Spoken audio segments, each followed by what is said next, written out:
विदेश से एक ऐसी दर्दनाक खबर सामने आई है जिसने पूरे देश को झकझोर कर रख दिया है। कतर के एक बड़े गैस प्लांट में हुए भीषण धमाके में 13 लोगों की जान चली गई, जिनमें 12 भारतीय नागरिक शामिल है।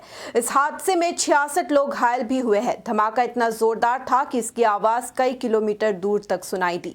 आखिर इस गैस प्लांट में क्या हुआ, कैसे एक पल में कई परिवारों की खुशियां मातम में बदल गई और हादसे के बाद भारतीय दूतावास क्या कदम उठा रहा है, देखिए हमारी इस खास रिपोर्ट में। कतर से दर्दनाक खबर सामने आ रही है। कतर के गैस प्लांट में बड़ा धमाका होने से 12 भारतीयों की मौत हो गई है। एक झटके में उजड़ गए 12 भारतीय परिवार।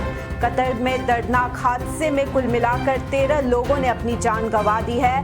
रास लाफान गैस फैसिलिटी में ब्लास्ट होने से 66 लोग घायल भी हुए हैं। धमाके की आवाज 70 किलोमीटर दूर तक सुनाई दी। कतर में काम कर रहे भारतीय इस हादसे का शिकार बने हैं। ये खबर कतर से आई है, जहां एक दर्दनाक हादसे ने कई परिवारों को गहरे सदमे में डाल दिया है। कतर के रास लाफान एलएनजी कॉम्प्लेक्स में हुए एक बड़े धमाके में 13 लोगों की मौत हो गई है। सबसे दुखद बात यह है कि मरने वालों में 12 भारतीय नागरिक शामिल है। इस हादसे के बाद भारत समेत कई देशों में चिंता का माहौल है। रविवार शाम कतर के सबसे बड़े गैस प्लांट्स में से एक रास लाफान एलएनजी कॉम्प्लेक्स में अचानक जोरदार धमाका हुआ। ये धमाका इतना शक्तिशाली था कि इसकी आवाज राजधानी दोहा तक सुनाई दी। यहाँ तक कि करीब 70 किलोमीटर दूर रहने वाले लोग भी इस आवाज से घबरा गए। देखते ही देखते पूरे इलाके में अफरा तफरी मच गई और राहत बचाव टीमों को मौके पर भेजा गया। इस हादसे में कुल 13 लोगों की जान गई है, जिनमें 12 भारतीय और एक पाकिस्तानी नागरिक शामिल है।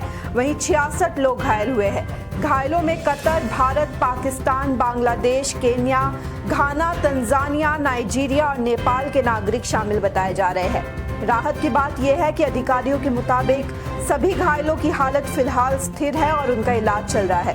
ये धमाका बरजान गैस फैसिलिटी में हुआ, जो रास लाफान इंडस्ट्रियल सिटी का हिस्सा है। ये इलाका कतर के एलएनजी प्रोडक्शन और एक्सपोर्ट का सबसे बड़ा केंद्र माना जाता है। हादसे के बाद कतर की सरकारी कंपनी और अधिकारियों ने साफ किया है कि ये कोई हमला या साजिश नहीं थी। शुरुआती जानकारी के अनुसार ये एक ऑपरेशनल एक्सीडेंट यानी तकनीकी हादसा था। हालांकि असली वजह जानने के लिए जांच शुरू कर दी गई है। दोहा स्थित भारतीय दूतावास लगातार कतर के अधिकारियों के संपर्क में है। दूतावास ने मृतकों के परिवारों के प्रति गहरी संवेदना जताई है और कहा है कि प्रभावित परिवारों को हर संभव मदद दी जाएगी। साथ ही हेल्पलाइन नंबर भी जारी किए गए हैं ताकि जरूरतमंद लोग संपर्क कर सके।